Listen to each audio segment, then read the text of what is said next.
Hi guys.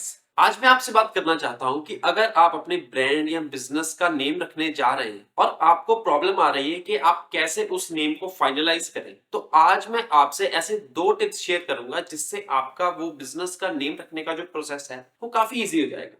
सबसे पहली चीज जो आपको अपने बिजनेस का नेम रखते वक्त ध्यान में रखनी है वो ये है कि आपके बिजनेस या ब्रांड का नेम आपकी किसी भी प्रोडक्ट या सर्विस के ऊपर बेस्ड नहीं होना चाहिए। अब एग्जांपल के लिए हम ले लेते हैं पिज्जा हट एंड डोमिनोज।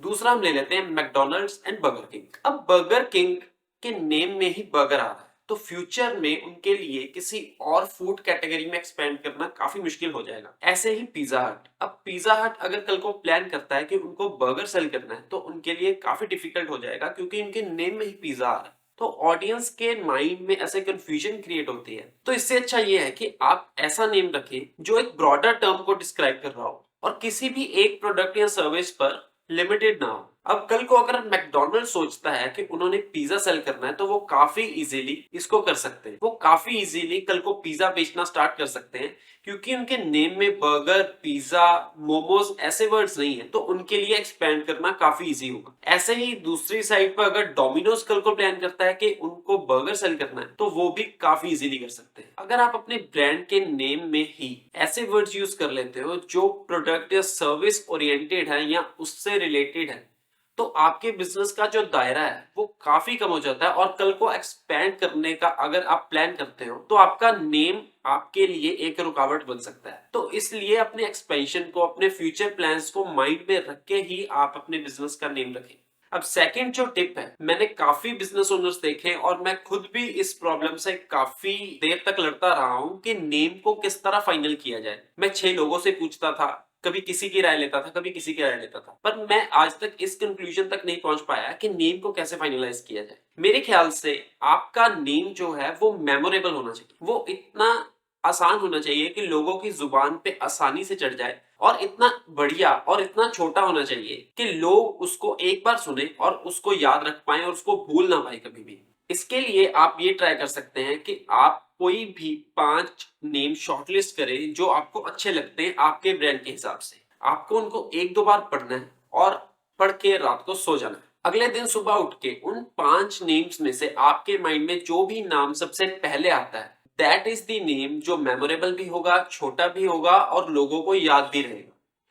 क्योंकि अगर आप उसको रात को एक बार पढ़ के सुबह आपको वो याद रहा, तो इसका मतलब यही है ना कि वो नेम इतना इजी है, इतना मेमोरेबल है कि लोग उसको आसानी से याद कर सकते हैं। बोलने में काफी आसान होगा, इसलिए आपको वो याद रह गया। नेम्स की काफी टाइप्स होती हैं कि आपको किस तरह का नेम रखना है।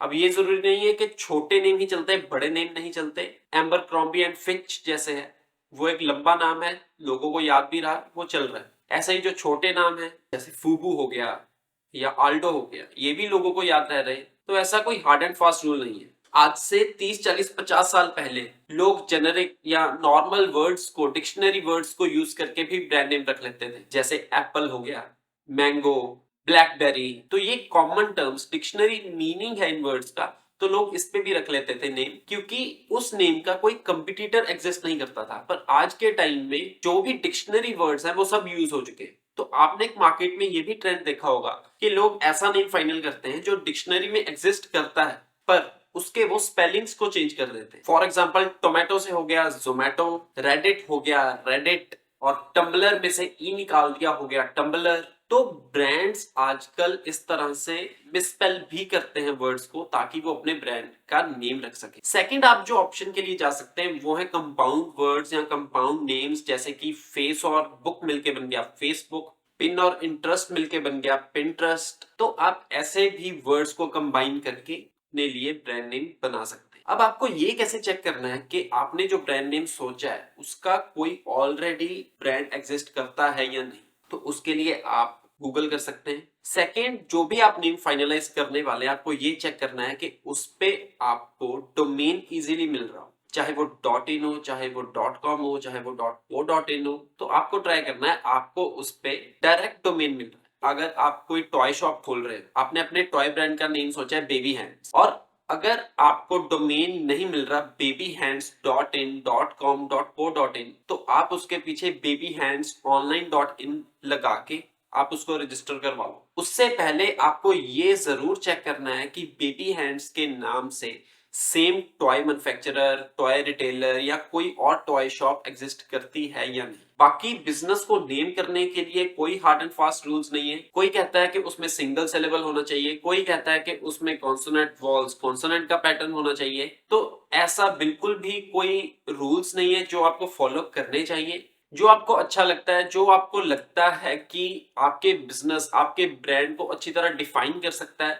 और कल को बिजनेस एक्सपेंशन में आपको प्रॉब्लम नहीं आएगी वो नेम रख के, तो आप वो नेम चूज कर सकते हैं। तो ये कुछ टिप्स थे जो मैं आपके साथ शेयर करना चाहता था, जो आपको अपना ब्रांड और बिजनेस का नेम रखने में हेल्प कर सकते हैं। आई होप आपको मेरी ये आज की वीडियो अच्छी लगी होगी। अपने फ्रेंड्स और रिलेटिव्स के साथ शेयर करें जो स्टार्टअप्स या बिजनेस या अपना ब्रांड बिल्ड करना चाहते हैं, और उनको नेम रखने में इस वीडियो से कुछ ना कुछ हेल्प हो सकती है। मैं यूट्यूब पे काफी कंसिस्टेंट रहने की कोशिश कर रहा हूँ, आपके सपोर्ट के बिना मैं ये नहीं कर पाऊंगा। So that was it for today guys. I think आपको ये वीडियो अच्छी लगी होगी। Thank you so much. I will see you in the next one.